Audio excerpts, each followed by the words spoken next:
A wooden gun and a forged document walked a man out of the most secure jail in America, and no one stopped him. I've read the logbooks myself. On March 3, 1934, the guards at Crown Point Jail in Indiana thought they were holding the most dangerous man in the country. John Dillinger, 30 years old, wanted in connection with a dozen bank robberies and at least 4 murders. The newspapers called him public enemy number 1. The warden, Louis Baker, was proud of his facility. He'd boasted to reporters that Crown Point was escape-proof.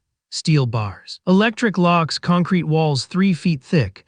Dillinger was supposed to spend the next 50 years there. But Dillinger wasn't thinking about 50 years. He was thinking about Monday, March 5th, 2 days away, and he had something the warden didn't know about yet. Before Crown Point, Dillinger had been in jail before. In Lima, Ohio in 1933, he'd watched the system, watched how guards changed shifts, watched where the weak points were, and he'd made a friend, a fellow inmate named Herbert Youngblood. Together they'd escaped Lima by the simplest method possible. Youngblood had stabbed a guard, and in the chaos they ran, that was October.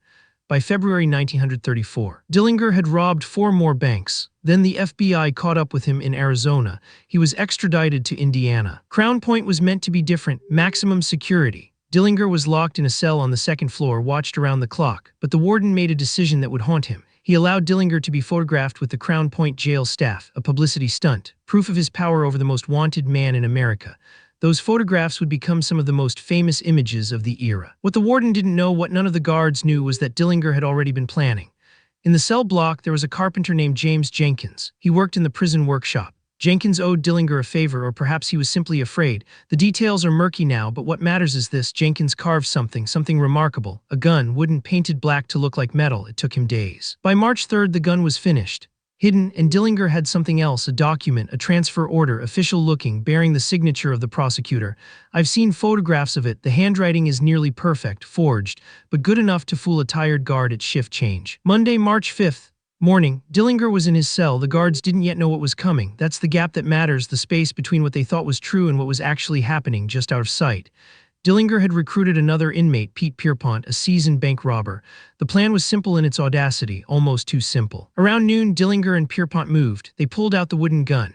Dillinger held it on the guards in the cell block. "This is a holdup," he said. Simple words. The guards looked at the gun. It looked real. The paint was convincing. They didn't test it. They couldn't afford to. What if it was real? What if they were wrong? The guards surrendered. Dillinger and Pierpont rounded them up, locked them in cells. Then came the crucial moment. Dillinger walked to the warden's office with the forged transfer document. He handed it to the clerk on duty. "Transfer order," he said. "I'm being moved." The clerk looked at the document. The signature seemed right. The procedure seemed right. Everything checked out, or at least nothing obviously didn't. The clerk processed the paperwork. No alarm raised, no verification called. Dillinger, Pierpont, and Herbert Youngblood, who'd also been imprisoned there, walked toward the main gate. They had a wooden gun and a forged signature, that was all. At the gate there was a moment. The gate officer looked at the paperwork. He looked at the men. The wooden gun was visible but hidden enough. The officer hesitated. This is where it could have ended. One question, one closer look, but he didn't ask. He opened the gate. They walked through into the yard toward the outer fence. At the outer fence there was another gate, another officer, the same forged document, the same wooden gun, the same silent calculation. Is this real? Can I risk my life? The officer made his choice. He opened the gate. Dillinger, Pierpont, and Youngblood walked out of Crown Point Jail into the parking lot, into freedom. It was 3:30 in the afternoon. The escape wasn't discovered for hours. When it was, the prison was in chaos. The warden was humiliated. The FBI was furious, and Dillinger was already gone. A stolen car, a new state. He'd done what no one thought was possible. He'd walked out of the most secure jail in America using a wooden gun and bureaucratic procedure. What makes this escape remarkable isn't the method. It's what it reveals about security itself. Crown Point had walls and bars and guards and procedures, but it didn't have skepticism. It didn't have the willingness to question. A wooden gun worked because everyone assumed guns were real. A forged signature worked because everyone assumed signatures were authentic. Dillinger understood something the warden didn't. Systems fail when people stop thinking. After Crown Point, Dillinger's legend exploded. He became a folk hero to some, a man who'd outwitted the system. The FBI pursued him relentlessly. By July 1934, 4 months after the escape, Dillinger was dead, shot outside a movie theater in Chicago, but the escape lived on. It became the template for audacity, the heist that worked not because of violence, but because of psychology. The Crown Point escape remains one of the most studied jailbreaks in American history.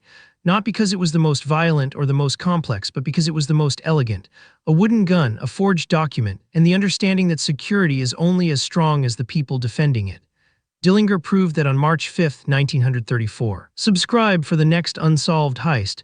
There's a story every week that rewrites what you thought you knew.